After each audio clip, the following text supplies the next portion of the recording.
And so if we don't recognize how powerful it is, we'll let our kids trigger us. And we'll let their current dilemma, current attitude, current mood, current situation always be the thing that sets the tone for how we parent. And it's time to step up and say, the truth is we can control ourselves. It's the matter if we want to choose to change, right? To transform into a different version of parenting. And we can.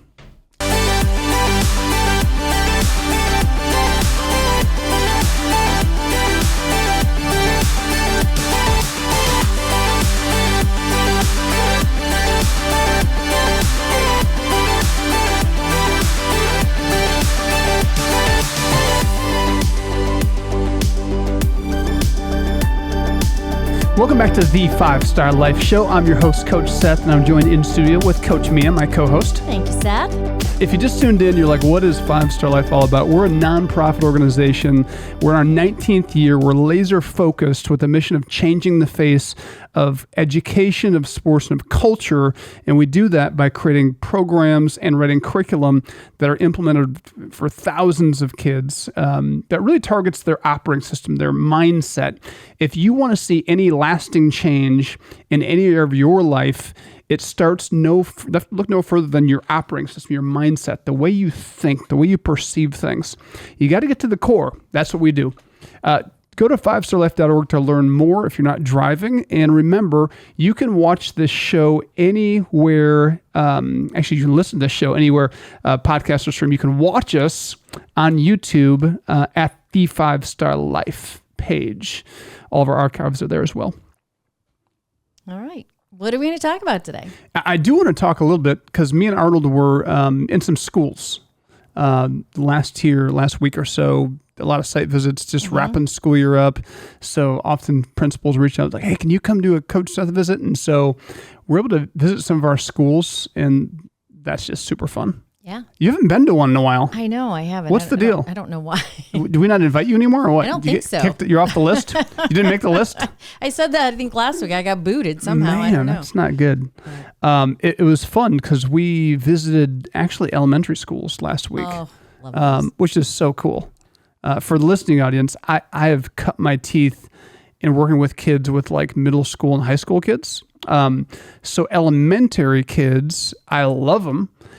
But I told educators who begged us to start to write curriculum for elementary schools and that I'd want some guidance because that's not my sweet spot, but it's becoming my sweet spot. These kids are amazing. Well, first of all, Seth does this incredible intro that's only for the elementary kids. And when they see him, do you want to do it? Do it. No, I don't want to. I don't want to do it for adults right now. All right. What's up? That's what it is. So it's yeah. It's cool to see the kids scream that, and they're watching. Yeah. So they we walk in the classroom and all the kids are like, "What's up?" and they got the hand motions going. It's so cool. They're so engaged, and that age group is so fun because.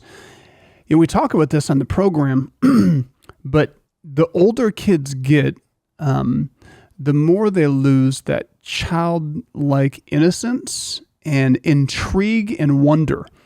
And so it's fun going to work with, 4th, 5th, 6th graders because they're just so open and they're not holding back in their responses. So you get a lot of great raw feedback. And they're still interested in learning. And why I'm such a huge proponent of some of these career readiness programs and workforce-based learning programs, we've got to start doing things earlier, which is why we started 5-Star Life Innovative Learning. Waiting until they're in 8th, 9th, 10th grade, the kids that are gone or are checked out, it's too late to grab those kids. But when they're in 4th grade, 5th grade, 6th grade, they're so hungry. They're so interested in learning still. And that's the fun part for me. That is fun. And I think it's a fun time to also, we talk about how hard it is to be a kid, but it's also a fun time to be a kid because there are so many things that you can do and be You know, I think back to when I was younger, it was your doctor, your lawyer, you know what I mean? You were fitting all these little boxes, but man, you can do anything. You can do anything. And thanks to, again, it's the two-edged sword of social media, but platforms like TikTok, kids are learning everything from culinary arts to welding to computer science. I mean, they're exposed to so many different things. It's incredible time to be a kid also. Right. I agree. Arnold, curious, how do you feel about the site visits? What stood out to you? Yeah, I'm the same as you. I love the energy. I love the enthusiasm. You can see like these kids, like there's something that they have that, like you're saying, once you kind of get to like the 9th grade, like high school into adulthood, etc. There's something that in society in general that people start to lose over time. And when we get to go to these schools, like our most recent schools were, 5th grade and younger, and you just kind of see it in their eyes. One of the things I love about 5-Star is, we go in with the values and the curriculum and the mindset development mentality that will be able to, the hope is that we'll be able to help kids retain that sense of, that sense of wonder into their teenage years and adulthood. I love to see it. And one of the ways that plays out is through like middle school, high school, I'm like fist bumping kids or, kind of like those touch points. But these kids want hugs. It is. It is. I mean, the guys, the girl, they're just so quick to show affection, and it's like that is how humans are supposed to function. Like they're not afraid to show affection, and it's really cool. There were some really profound things that kids shared too about what they're learning and how they're changing from overcoming the fear of the dark. I think I mentioned in the previous episode, to things like kids that are just like, Coach Seth, I listened to your challenge. You talked about like thinking about what you think about and having a 5-minute meeting with yourself, having a conversation with yourself. And like, these are 4th and 5th graders that are starting their day by having a conversation with themselves, by reevaluating what they allow to swim around their mind and what they allow even to feel and not just following their feelings, which is amazing.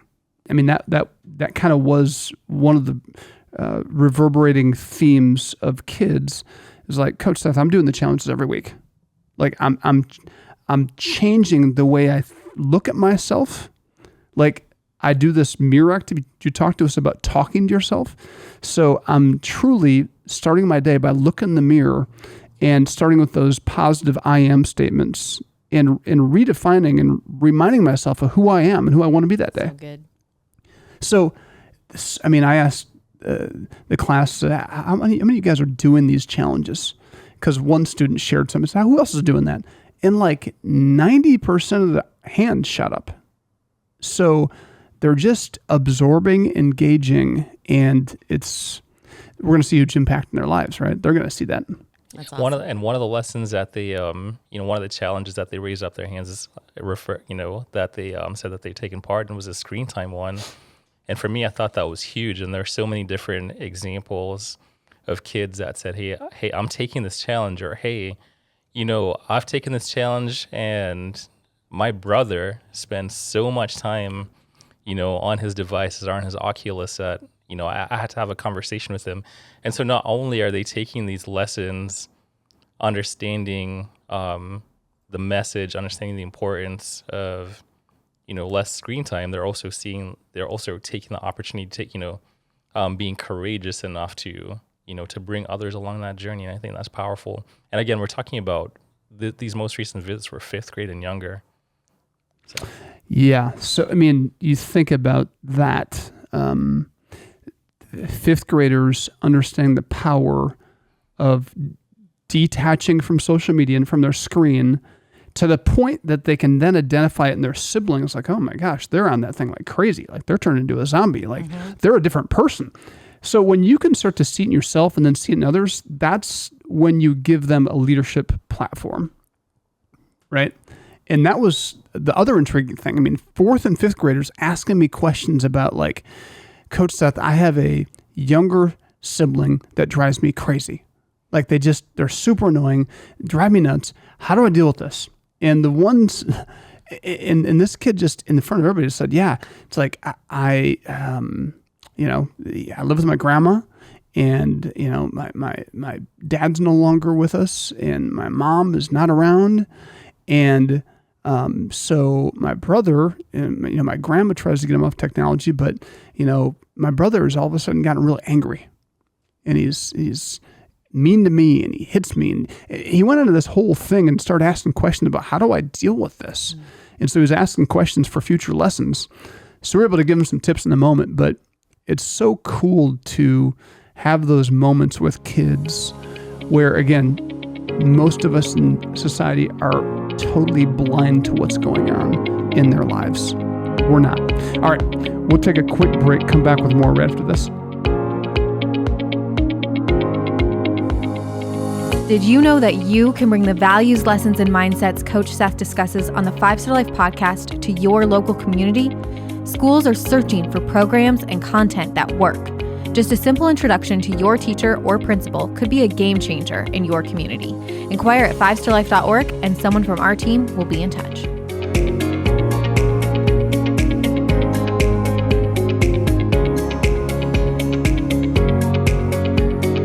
Welcome back to the 5 Star Life Show. I'm your host, Coach Seth, and I'm joined in studio with Coach Mia. Thank you, Seth. And Producer Arnold. What's up? I'm sorry, patient. Good to be with you guys. Whoa. I like it. Hey, if you just tuned in, just a reminder, if you enjoy this platform, enjoy what we talk about, do us a favor. Would you hit the like button and then subscribe? We're trying to grow this and spread the word of what we're doing. And just by hitting that simple like button, the subscription button, that helps us a lot.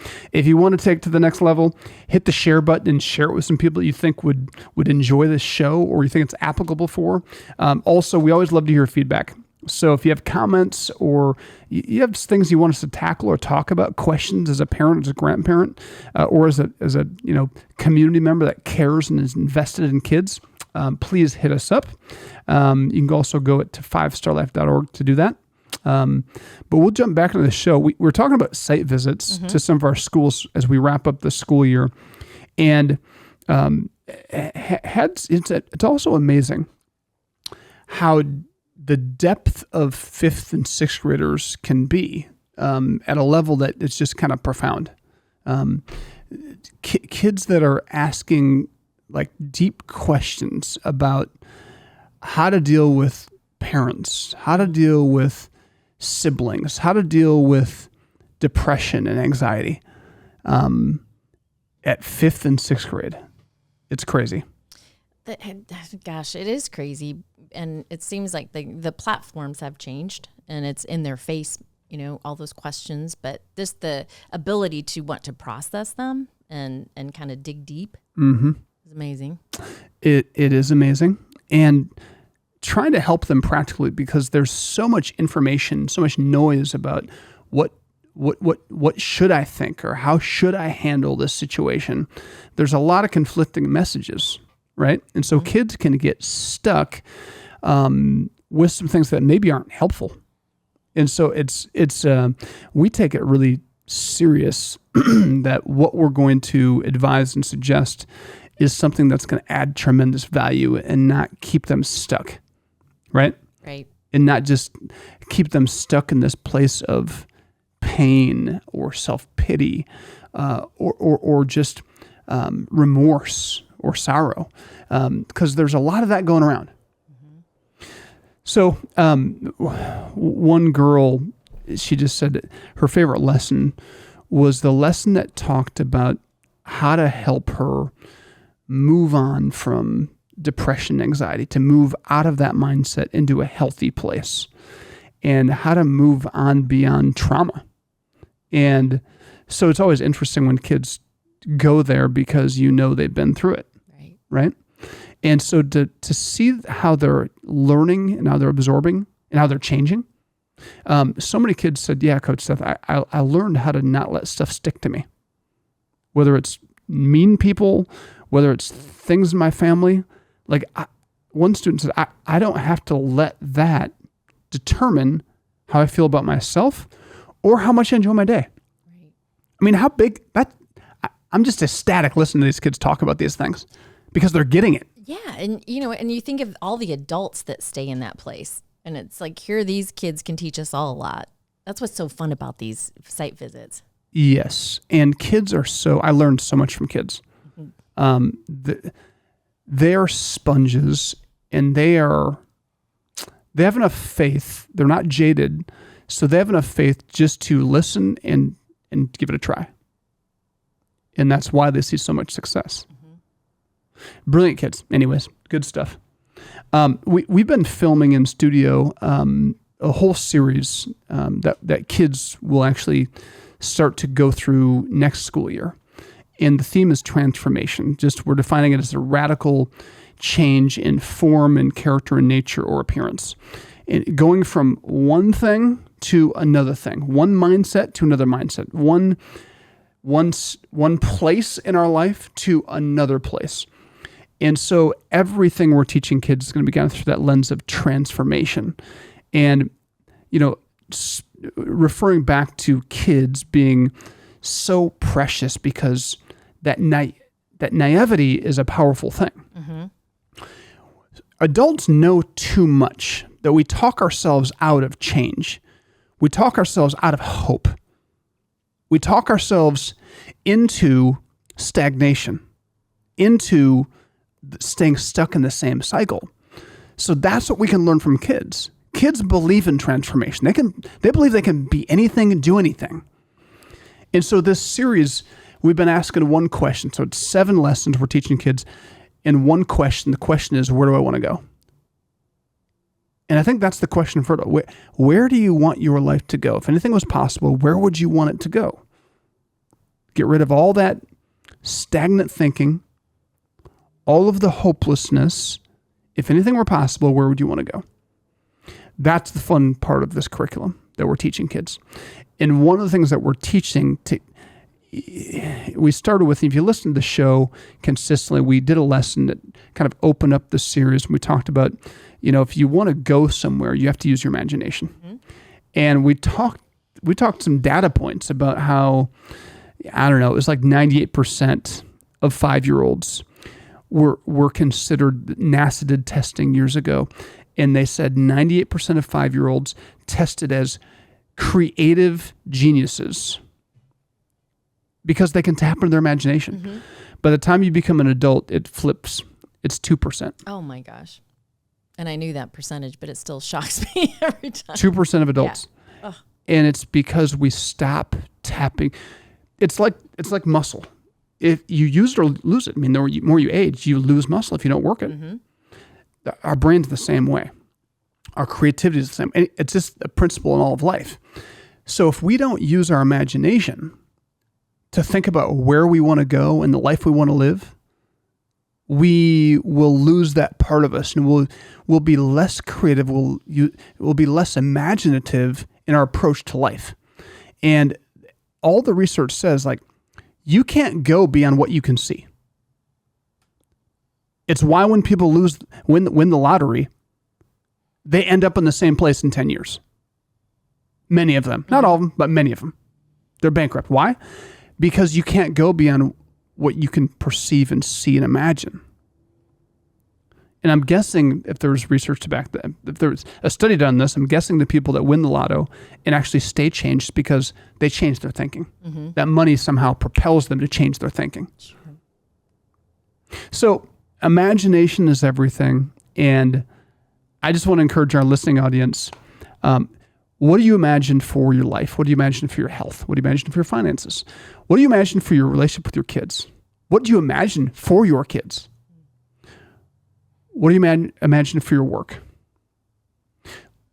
And I take every day I start my day imagining. It's the way I get pumped up for. It's like a mental workout where I'm imagining my day, what I want to accomplish, what I get to do. I'm imagining how things are going to go. They don't always go that way. That's okay. But I use my imagination, so I'm setting an expectation for how I want to live my life day by day. Do you do some of that? I do. I was just going to ask you, how do you imagine for your family? So it's just intentionally thinking about each child. Human nature is, my thoughts about my family are going to be like the fight or flight, like the trauma response. Only the stuff that's most pressing will come to me about my family. I'm going to think about, like, if there's an exciting event, I'll think about that. But naturally, as parents, we think about what's wrong in our kids' lives. Mm-hmm. Yeah. That's human nature. So it takes being intentional to sit and think about where my kids are going to go. I am in the process of training my brain, retraining my brain to think that way. And I've because of all the research I do, I've started in this process years ago, but I start every day by thinking about my kids in the right light, in the right perspective. So I'm seeing them successful. I'm seeing them thriving, even if they're not in certain areas. Does that make sense? Yeah, it makes, because I think we almost turn off our brain as adults, like, because you're so stuck in that mode of seeing the bad and thinking about all the things that you have to do, and you don't allow yourself to be free to dream. Yeah, we using your imagination with your kids is a game changer. We get stuck seeing kids as they are instead of as who they're going to be. Be right back after this. 5 Star Life is a not-for-profit organization dedicated to changing the face of culture by changing kids' mindsets. Since 2005, we've impacted hundreds of thousands of lives thanks to the generous support of individuals, small businesses, corporations, and foundations. Are you interested in helping 5 Star Life grow into all 50 states? With your donation or introduction, you can help bring 5 Star Life to your community, school, and state. Go to 5starlife.org and send us an email today. That's FIVESTARLIFE.org. Welcome back to the 5 Star Life Show. I'm your host, Coach Seth. I'm joined in studio with my co-host, Coach Mia. Hey, Seth. We're having a great conversation before we had to take a break, but let's get back to that. Yes.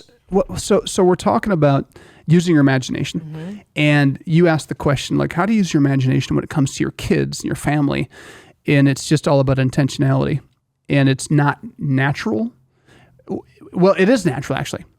We imagine what we pick. First of all, what's pressing in our minds is where the state they're in right now. Mm-hmm. But then we'll use our imagination all day long to think about how bad it's going to be if they don't change. Instead of, like, we're using it in reverse. We're supposed to be using it to think about where they're headed, where they're going, what their opportunities are.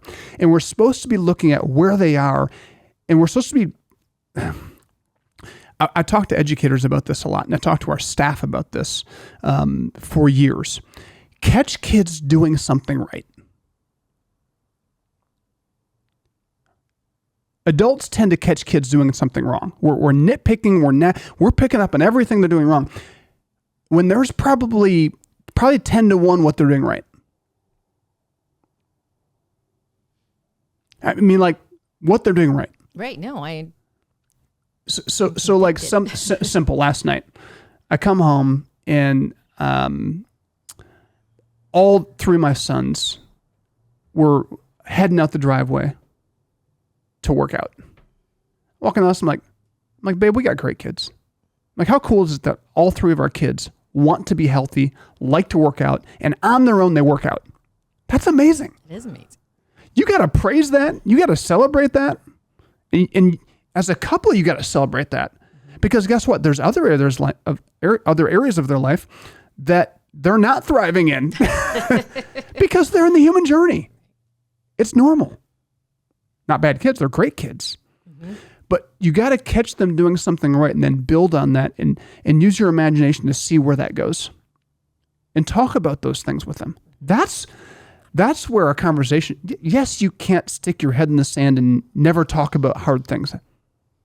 I mean, I sent my kids, this is probably too transparent.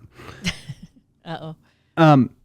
I'll show you this picture. This is an image that I sent to my kids last night. And it's a picture of a toilet.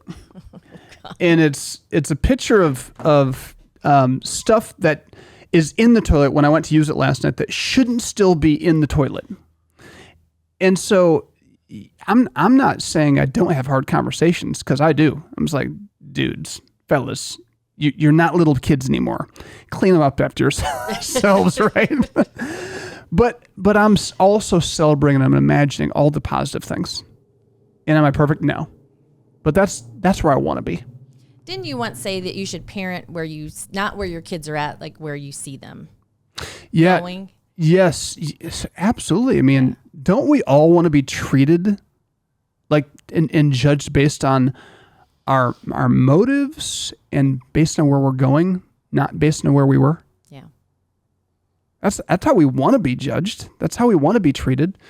And I've found, even in basketball, coaching, and working with kids in every area, it's amazing how their behavior and their path rises up to meet you at the expectations you have. And I'm not talking about like heavy expectations, do this or else, but just the way you see, the light in which you see them, it's amazing how they head down that path. I think we're all, you know what I mean? I love that. So why wouldn't anybody else love that? Yeah. So anyways, just really simple. I encourage our listening audience to kind of do a little inventory check on where are most of your thoughts towards your kids. Are they just on the pressing things that you're worried about? Is it fear-based? Or is it really that, I've talked about that before, that love-based? Because we can operate out of fear or love, one or the other, all the time. We're constantly, perpetually operating out of fear or out of love. And I guess I'm just saying, use your imagination, not from a place of fear, right? But a place of love and excitement for your kids. It takes the pressure off of parenting too. It makes it lighter and more easy. Again, I'm talking especially, as I talk about dialogue, I'm talking about teenage and adolescent kids, because that's the age my kids are right now. Mm-hmm. When they were younger, it was a little bit different, but still we're parenting in that way. We were really intentional to not just be super heavy-handed. Like that drives kids into the ground, and it breaks your relationship for later on. Mm-hmm. They don't want to be around the parent that was heavy-handed and was just the shell answer man that was always the authoritarian that had every answer. It's like, let them figure it out a little bit. Love them. Celebrate the good. Encourage them. You'll figure this out. You'll get this. Not there yet. You get this. Yeah. Kids are like, oh, okay, so I can fail. I can fail and learn. This is a safe place. Easier said than done. And I had lots of failure as a parent too. But as a child, when you have a parent that can talk you through failure, I mean, how wonderful is that? That you're not immediately judged for the failure, because then you just grow up with shame and guilt and, from that failure. You never forget it. Yeah, and I think that's coming from a place of fear. I think we do that because we're afraid of what they'll become, mm-hmm. and so we're trying to drive home a point, and we're almost trying to compensate for their lack in that moment, and we don't have enough trust in our kids that they're going to figure it out. We're so worried that they aren't going to, so we feel like we have to step up, and it's just not true. And I got a question for you. So then, with that being said, like, what role do you think operating out of fear has in, stifling that creativity that we were talking about, or stifling, the opportunities for kids to now turn around and be able to embrace their imagination? Because I feel like one of the things we've talked about is at some point kids do kind of like get cut off from using their imagination. It's a journey from going from 2%, 98% of kids are, creative geniuses to only 2% of adults. And I think like there's a role that, not giving them the freedom to learn from mistakes, for example, plays in limiting that or allowing that. Mm-hmm. Good. I'm sorry. What question do you want me to answer? So maybe just talk about what role. So if your approach is fear-based and you're coming at kids with like a more heavy-handed approach, talk about how that limits them or restricts their ability to then turn around and use their imaginations to live up to maybe the standards that they should be living up to. That's good. Yeah. Well, that's, I mean, if you have a fear-based home, everybody is on pins and needles. And so what we're perpetuating is kids are on edge. They can't think. They're just trying to stay out of harm's way. Right? Mm-hmm. It's like, stay clear. I can't even respond to this person because I don't want to say the wrong thing. I don't want to do the wrong thing. So now that fear is holding that kid back from even being themselves. They're not even themselves. They're a different version of themselves because of the fear that I'm projecting on them. Right? Absolutely. And as adults, one philosophy is that's old school. In some ways, that's the old school way of parenting. That's good. They're compliant. They're quiet. I'm in charge. When the reality is under the hood is you are really hurting them and you're hurting your relationship, and you don't realize that maybe our ego feels good in a weird kind of way that they're compliant, but look where compliance has gotten in society. Look where a compliant society, we want people that can think critically and can solve problems. That means we as parents have to understand, my job is not to solve every problem. My job is not to be afraid. My job is to breathe life and to provide course corrections and coaching and support so they can course correct for themselves. And so my job is to discipline. It's not punishment. Punishment is it's just stupid. Don't punish your kids. Don't punish your kids. Discipline your kids. Discipline is curbing, correcting. And this is the hardest job on the planet, being a parent. This is hard. It's not easy. It's hard because we have all of our stuff going on in our head trying to come to this moment and be fully engaged with what they need in the best form of discipline. How are they going to get it? How are they going to receive it? And us and our kids are two different people, coming from two different places. So that means slowing it down to the point where I can just think and I can put myself in my kids' shoes, because so many of the misunderstandings and even conflict and even defiance of kids is misunderstanding. And we're out of time. I got to go to the next segment. We're going to take a quick commercial break.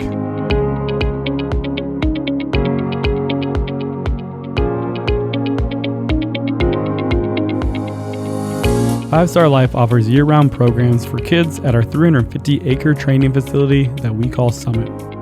These programs focus on 3 core components. First, each program includes lessons from our curriculum that targets kids' mindset. Secondly, each program teaches a skill like equine, archery, blacksmithing, basketball, fishing, boating, and many more.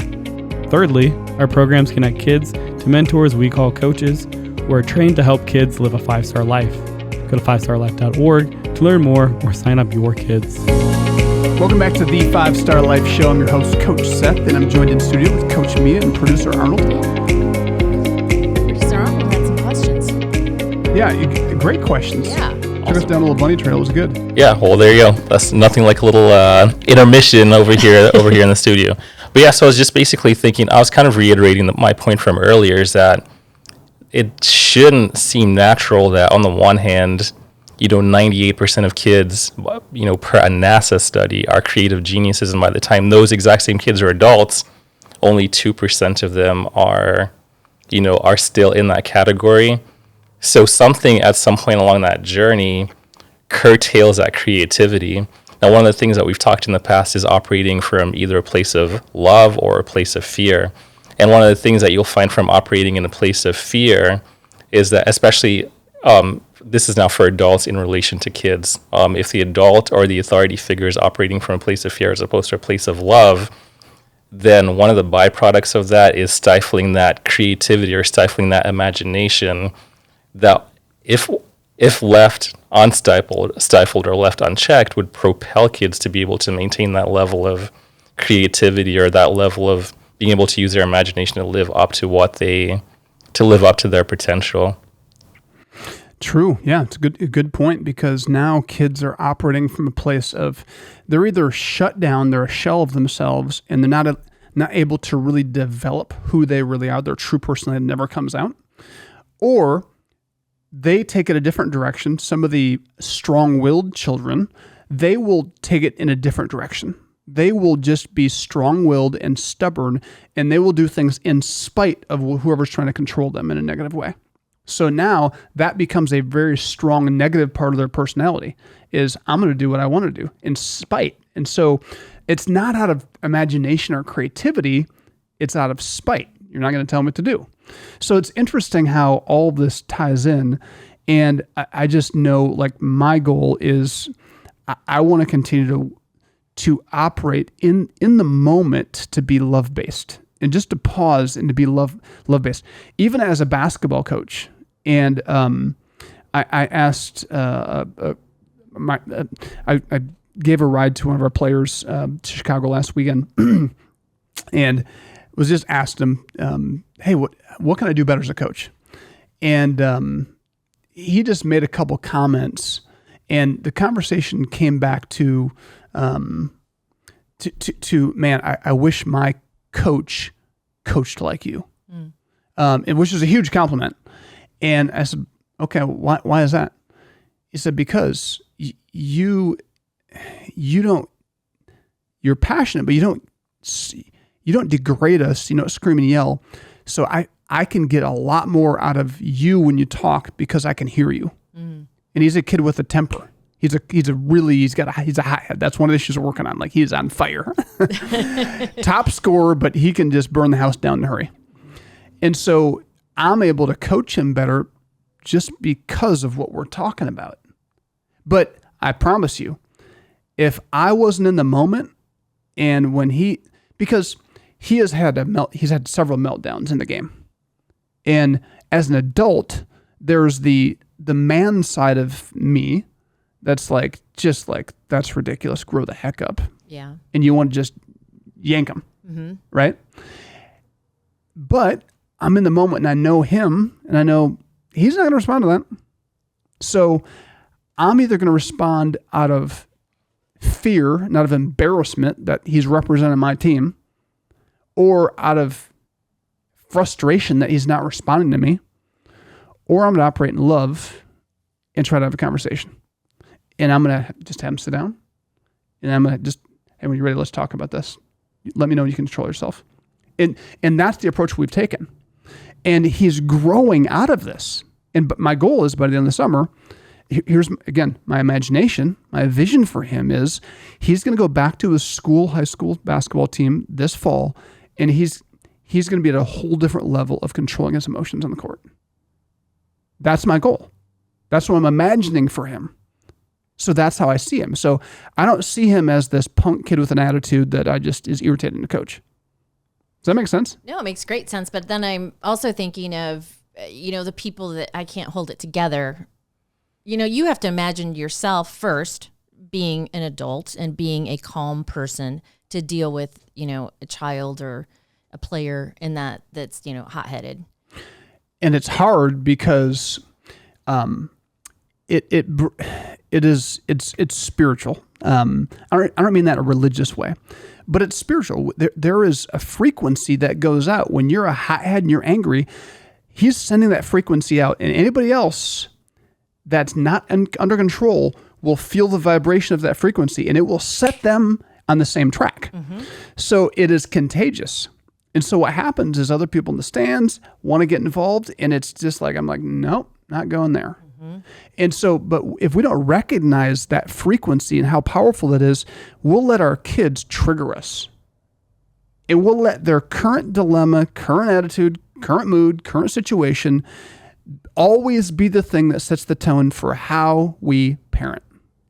And it's time to step up and say, the truth is we can control ourselves. It's the matter if we want to choose to change, right? To transform into a different version of parenting. And we can. And as a parent, I think everybody has that child that is just like them, and they do trigger you. Yeah. And, everybody sees it but you. And then one day you're like, my gosh, I've got to stop this crazy cycle. Yeah. 100%. And it sneaks up on you too. It does. You're in it and you don't even realize it. I mean, trust me, I have been there where me and my middle son, he is me in many ways. And so we had these clashes and my wife's like, Seth, you realize what's, I'm like, what? I'm like, it's like, you're just not doing well is what you're not doing. I'm just like, after I get over my things being hurt by my wife then, if not sticking up for me, I'm like, she's 100% right. I got to change how I'm doing this because I'm sucked into it so fast. Didn't even realize what I was doing. I thought I was just parenting. I was just disciplining. Actually, it was really just me matching his energy, which was not helpful for anybody. Kids are just the most incredible life tutors. I mean, in our character and our behavior, like if you'll let them, your kids can change your life. My kids have changed mine. And and we come across kids that unfortunately have learned behavior to how to trigger people. And I think that's important for what we do is, we prepare our staff to see this, and not be triggered.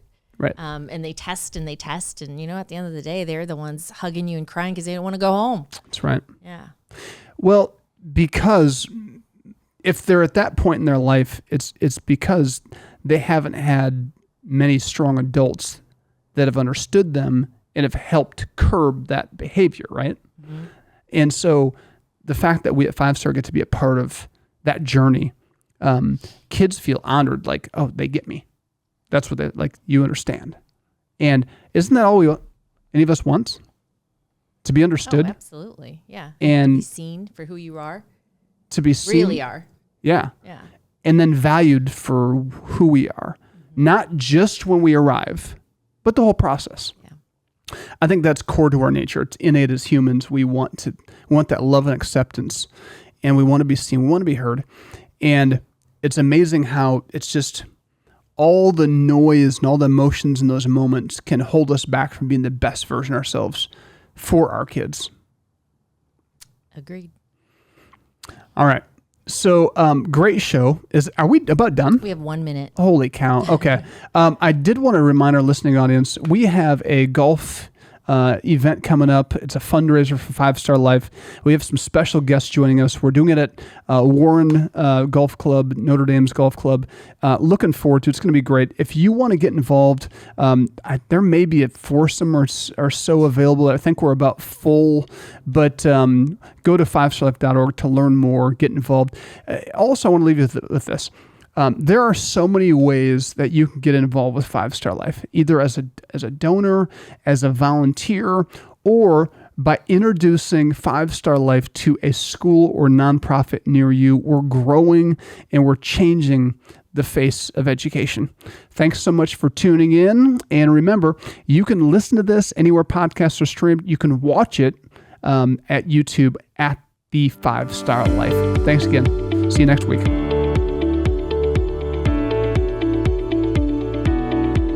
At 5 Star Life, we are changing the face of culture through education and sports by changing the most important piece of a human being's life, their mindset. If you are interested in being a part of our journey, please visit 5starlife.org for more information on volunteer and donation opportunities.